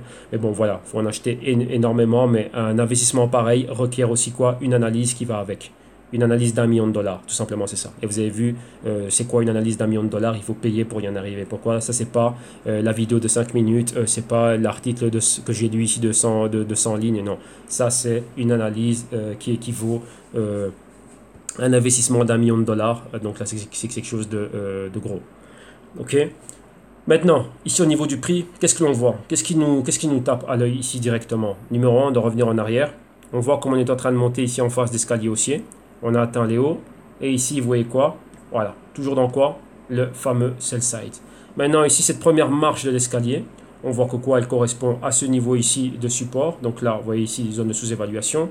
Maintenant, on est sorti de cette zone de sous-évaluation, mais on est toujours dans quoi? Dans le sell side. Donc, on est en zone de vente ici. Et on est revenu se reposer où? Exactement sur cette même zone de support. Donc, ça fait quoi? Une fois, deux fois, trois fois. Donc, vous voyez que ça, c'est un point critique. Qu'est-ce qui se passe maintenant? On est toujours dans cette zone de baisse. On n'a aucun signal qui nous montre réellement, bah tiens, que l'on va pouvoir revenir haussier. Et encore une fois, on a autre chose aussi qui apparaît. C'est quoi? C'est qu'on est dans un trading range. Trading range, attendez, on va mettre ça comme ça, voilà. C'est quoi le trading range dans lequel on est? Vous voyez ici, on a cette petite marche qui va à la baisse. Donc on a ceci et ceci. Donc là, c'est résistance, support, et on reste scotché au support. Nuage de moyenne mobile au-dessus. Pas de volume haussier. Et ici, plutôt quoi? Bon, on a l'air plutôt baissier. Si on a une continuité à la bougie rouge que l'on a juste ici. Donc, on peut encore continuer à descendre beaucoup plus bas. Donc, ça, c'est ce que l'on voit. Maintenant, quand on parle de descendre beaucoup plus bas, bah tiens, c'est vers quel niveau qu'on va descendre beaucoup plus bas? Vous voyez, on avait les 15 cents ici. On avait les moyennes mobiles ici, interaction, c'est quoi? C'est 4 semaines et 8 semaines ici, 13 semaines, 21 semaines, 26 semaines. Et on est en dessous de ce niveau-là. Donc là, maintenant, on est aux 12 cents. Donc, on a un niveau clé, c'est quoi? Ce sont les 10 cents. Si on passe au niveau de 10 cents, ouais, le niveau auquel on est ici, là où on était beaucoup plus bas, ben, si on part des 50% de cette bougie verte, ça nous donne quoi? Les 5 cents. Donc là, voilà, ce sont les niveaux que nous on doit regarder, donc vraiment se revoir ici quelque part. Ouais, pratiquement ce que ça pointe, ça pointe réellement vers 0. Mais nous on va voir si on peut se stabiliser ici. La clé c'est quoi? C'est de trouver un sol. Ouais, de pouvoir se stabiliser. Rappelez-vous, ici on est déjà hors du niveau de sous-évaluation, on est en zone de sell side, mais déjà dans la valeur colorée, donc valeur juste. Maintenant c'est décoller de cette zone, passer le buy side ici. Mais on verra. Mais rappelez-vous, rien ne nous empêche de revisiter des niveaux beaucoup plus bas, donc les 5 cents plus ou moins, mais on verra. Ok? Donc là, voilà. Là, c'est tout pour aujourd'hui. C'est tout pour cette émission. C'était une émission, vous voyez qu'il faut maintenir le niveau d'énergie super haut lorsqu'on parle des plateformes, parce que là, c'est très technique. 2, il y a beaucoup de choses, ça fait couler beaucoup d'encre, et donc il faut être réellement, faut vraiment avoir la tête froide, et c'est toutes ces neurones ici. Hein. Donc là, comme ceux qui ont le Q3 du Global Q Research, vous avez vu qu'on a analysé beaucoup de choses, beaucoup d'Ethereum, beaucoup de EOS, ainsi de suite, les protocoles, les algorithmes, ainsi de suite, et tout ça. Donc il faut vraiment y aller ici. Hein. Donc voilà. Donc bien évidemment, moi, vous pouvez me retrouver au www.ictune.com. Pour tous ceux qui se disent, tiens, moi aussi, cher, j'ai envie d'apprendre, j'ai envie d'aller de l'avant, venez, vous avez mon email, vous avez le box de messages ici en dessous, afin de pouvoir me contacter et de me demander des infos au niveau des services et des solutions. On a le consulting, les vidéos consulting ici en mode de vidéo d'initiation. Donc là, vous apprenez, vous, à votre propre temps et à votre rythme. Si vous voulez avoir mon appui avec cela, donc vous avez le consulting one-on-one. Pourquoi? Pour résoudre, enfin, pour vous amener questions à vos réponses et tous vos doutes par rapport aux vidéo module. La solution active, vous et moi en train de faire des analyses, et moi je vous aide réellement à avoir le bon modus operandi, mettre sur place un système et une stratégie, et que vous pouviez vous débrouiller, donc prendre toutes vos décisions sur base d'éducation financière, mais vous en ayant un système mis sur place qui vous convient, et réellement aller de l'avant. Global Q Research, ça c'est pour ceux qui n'ont pas besoin d'accompagnement mais qui veulent vraiment des rapports trimestriels fondamentaux. Donc là c'est une souscription à l'année, donc une année c'est 4 rapports, un tous les 3 mois, et là on a le Q3 et bientôt le Q4 qui va arriver. Et donc là ici vous voyez le Q3 c'est exactement quoi? 125 pages de rapport accompagné de 16 heures de vidéo, donc les commentaires et les explications et tout ce qui est visuel par rapport à ce rapport là. Les consultings à la carte, Et au niveau des paiements, ben, PayPal comme premier moyen de paiement, avec compte PayPal ou via le PayPal Checkout avec carte de crédit, débit, ainsi de suite. Paiement par crypto, donc là envoyez-moi un email par rapport à ça. Et via la boutique en ligne du tictail.com, donc une plateforme de paiement sécurisée, aussi bien que le PayPal. Ok, donc là vous avez tout pour être en contact avec moi. Ici, laissez-moi un message et là, le plus rapidement possible, moi je reviens vers vous. Ok, donc voilà, ça c'est tout pour aujourd'hui. Une longue journée, très longue émission, beaucoup de choses à voir. Vous voyez qu'il y a beaucoup de choses ici qui demandent la confirmation, donc faut être patient avec les news. Il faut vraiment aller creuser encore plus loin pour être sûr que ces plateformes ici nous le valident. Vous voyez bien évidemment, comme vous l'avez vu, il faut le temps qu'eux aussi mettent à jour leurs blogs officiels. Mais bon voilà, ça ne nous empêche pas nous de toujours continuer à éliminer l'information. Un grand merci à Nadi, Yohan et Patrick pour votre rapport au quotidien. Et un grand merci à vous tous qui soutenez le canal. Donc passez un excellent lundi, bon début de semaine et on se retrouve demain pour un autre crypto trading. Merci à tous, bonne journée, bye bye.